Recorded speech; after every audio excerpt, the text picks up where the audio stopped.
Alright, this is Mighty Avengers 35. If you are saying that I am still talking about Dan Slott's pretty crappy run on Avengers, then the good news is this is the final story, the penultimate issue of the series. And not only is it abysmal, but more importantly, it is related to a story in another title that fits in between this issue and the final issue. And that is the big one. I am finally at a point where I feel that I can tackle it. I am finally going to talk about the U.S.Agent story and issue I have wanted to talk about since I started this channel. But I have to talk about this pile of excrement by Dan Slott first, and how it's not even an Avengers story, and the actual team and their part in the Siege crossover is given to another writer in another title because Dan Slott is so unprofessional. Right, our backstory is that Dan Slott is a writer notorious for being slow at writing, often to the detriment of the comics. Co-writers are always brought in. Multiple artists and inkers are drafted. He almost never hands a project in on time. Tom Beevort thinks that it is endearing and charming that Dan Slott cannot finish his work on time, and that Dan Slott's continued career is at the expense of everyone else. Dan Slott took over this title with issue 21, and those first 3 issues, they get my seal of approval.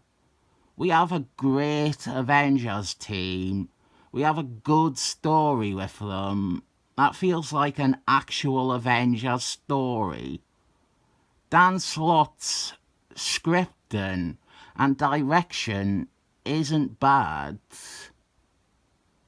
The overall assessment of his work needs the context that he came after years of Michael Bryan Benson writing the Avengers and all the Avengers books and the only Avengers books.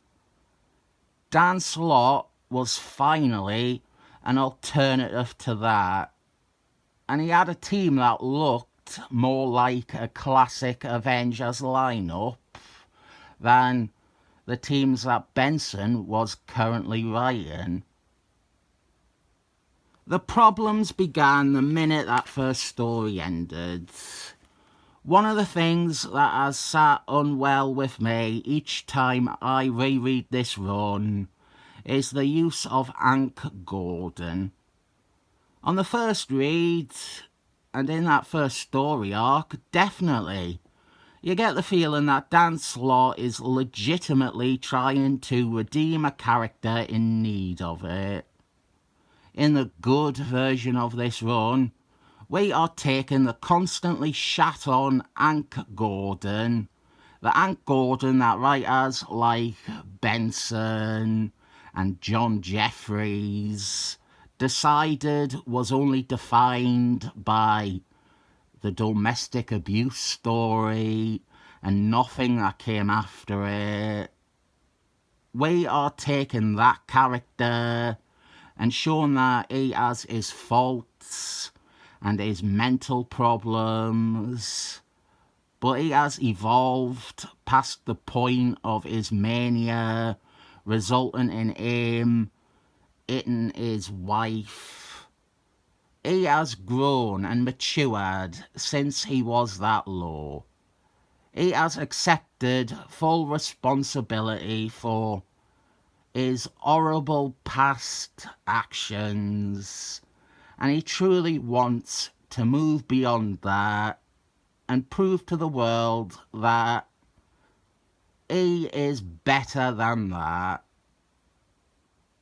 If you want to see that done well, why not go and read Beyond with an exclamation mark at the end by Dwayne McMilestone, because that actually does that. Whereas Dan Slott isn't doing that at all. Dan Slott relates to Hank Gordon in some of the worst ways possible. He sees Hank Gordon as a victim, just like Dan Slott thinks of himself. Hank Gordon is the most brilliant genius who can solve everything, but people don't really understand him because he is that brilliant. And he has been unfairly treated by women, just like Dan Slott. Everyone thinks the worst of him. They think he is a monster. They think he is a screw-up. They think he is a creep. Just like Dan Slott. Well, now Dan Slott is on a stage and he has hijacked Hank Gordon's character to write wish fulfillment stories where the world agrees he is actually the greatest genius in the world. All those women and all those people who doubted him, they are wrong. Dan Slott is a genius. He's a victim of all this horrible persecution and nastiness. So what felt like and what you wanted to be an honest exploration of a character's bipolar struggles, where he gets to surface as a great hero, is actually one evil writer yelling down a tunnel about how misunderstood and intelligent he actually is. So much of what Dan Slott did with Hank Gordon could be interpreted or inferred as positive character work and growth. The problem is Dan Slott. Dan Slott is the problem.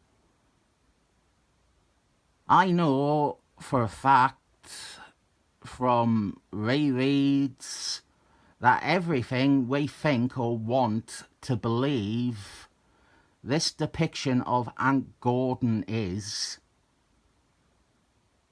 it's us dreaming. This isn't Hank Gordon. In places and certain scenes of the run,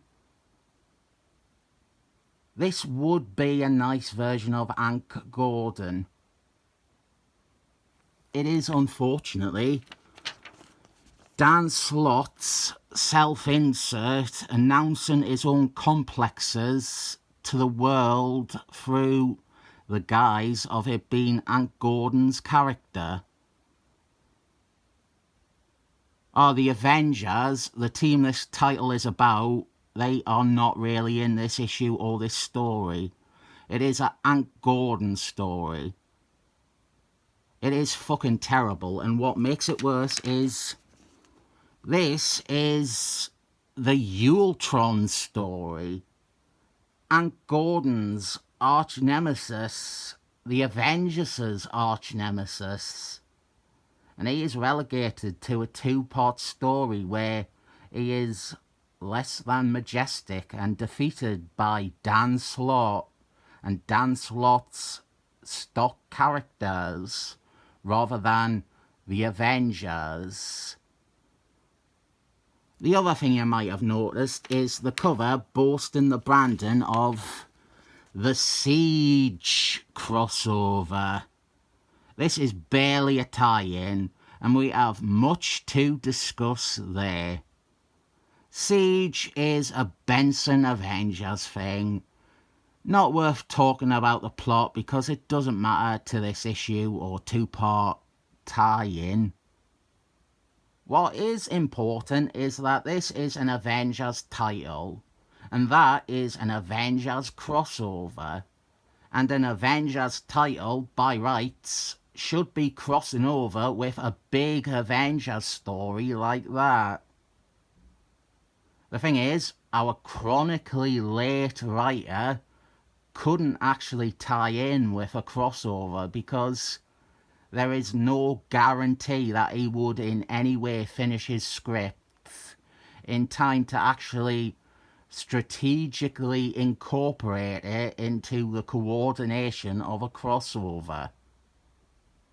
I believe the original plan was to do a crossover with Thunderbals, a 3-part story with 2 parts in Thunderbals, written by the Thunderbals writer, and 1 part in Mighty Avengers, written by Dan Slott. Dan Slott couldn't even be relied on for that. So then, the plan became, we will get a fill-in issue of Mighty Avengers written by the Thunderbals writer. That issue exists. It was printed as Thunderbals issue 142. An issue of Thunderbals that features a different artist to the rest of the story, and the focus is instead on the Avengers characters in that issue. Here is our tie-in to the crossover, by the way. In Sultan, Captain America phones up Hank Gordon and asks for him and his team's help. And Hank Gordon says no and hangs up on him. And then the ultimate kick to anything Avengers is Alfred abandons his post. He leaves. Alfred walks out. His response to Hank Gordon's selfish Dan Slott attitude is that this is no longer the Avengers. Hank Gordon is no longer representative of the team. His actions are not the actions of the Avengers. Alfred leaves the mansion. If you are not a giant Avengers fan, or if you haven't read all the old stuff, and really Alfred has become an irrelevant character in this day and age. He was replaced with Iron Man's AI in the movies, and in the comics as well, actually. But Alfred is as important to the Avengers as Batman's butler Jarvis is to Batman. He has been there since day one, although not actually. He retroactively has been there since day one. He showed up around about a year after their first appearance. Tales to Suspend 59? I think that's right. Alfred is a cornerstone of the Avengers. He is their dependable civilian ally. There have actually been multiple issues focusing on Alfred and Alfred alone, and some of them are great issues, like issue 298. And then there's issue 280, which is a more character-focused spotlight issue following his injuries incurred while serving his duty as the Avengers caretaker. When it comes to the Avengers, there are 3 characters you can point to as the linchpin of the group. As far as the first series goes anyway. Captain America, who is the obvious choice of poster boy for the team. He is the clear leader. He is a beloved superhero in universe. The Vision, who is the most constant member from his introduction onwards. And finally, Alfred, the guy that holds it together when the team are busy fighting Count Gravity or Kronos. Alfred is a hero too. He has no powers, but he is both inspired by, and inspiring to, the heroes he caters. Dan Slott actually knows this. That is exactly how Dan Slott began his run. With Hercules Man and Amadeus Cho, the superior Hulk, tracking down Jarvis because, fuck, that's his real name, tracking down Alfred because he is the heart and soul of the Avengers. It's not the Avengers without Alfred. What we have here, Alfred departing his station, Alfred walking out, it isn't out of character because Dan Slott has written this awful character piece with Hank Gordon. The problem is, you cannot take this back. This is... He does try to take it back next issue, by the way. This is something Alfred has only ever done twice before. And this is the categorically worst iteration of Alfred quitting. The first time Alfred quit, or rather was prepared to quit, was during Iron Man's alcoholism, when a drunk Iron Man had lashed out at him and berated him. That was the best part of that quite overrated story, because it was both a wake-up call for Iron Man, and it presented Alfred as a real person, and his decision was understandable, and it established to readers that Alfred wasn't just a butler. He wasn't just a put-upon servant. He had his own sense of morals, and he had dignity. He wouldn't do his job if he was going to be treated the way Iron Man had treated him. We didn't want Alfred to actually quit. Alfred had been hurt by Iron Man, and we wanted Iron Man to redeem himself and make it up to Alfred rather than that be it. The other time Alfred quit was in... Actually, no, there's another one. It doesn't really count, but after he was brutally beaten by the Masters of Evil, that issue I mentioned before, 280, he is considering not returning to the Avengers, but in the end he keeps his job and sees it as his duty. The other is in Avengers 297, when the Avengers unofficially disband. There is no team left for him to administer aid and relief to. I think that would be all of them. If I have forgotten any, let me know, but I am well versed in Avengers. And all three of those examples were carefully thought out and aware of the massive statement of Alfred leaving the Avengers. But this, I hate it. I absolutely hate it. I have always hated it as well. I didn't know Dan Slott well enough when I first read these. I thought he was really trying to constructively present Hank Gordon in a manner that was trying to change the trajectory of a character painfully being written as nothing more than a wife beater.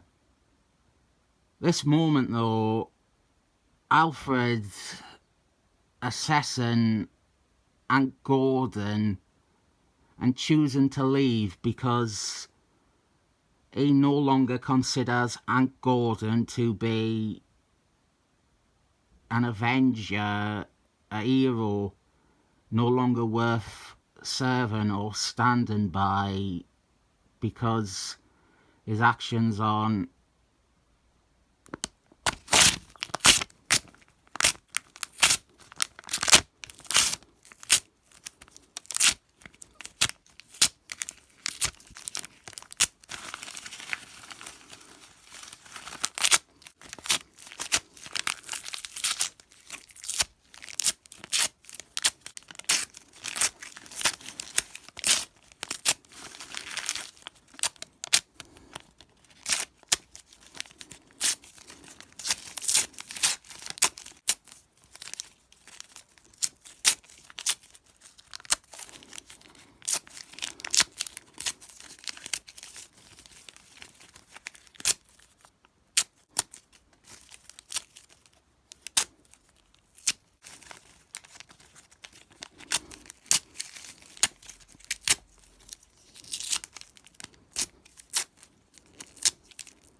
This is a bad story.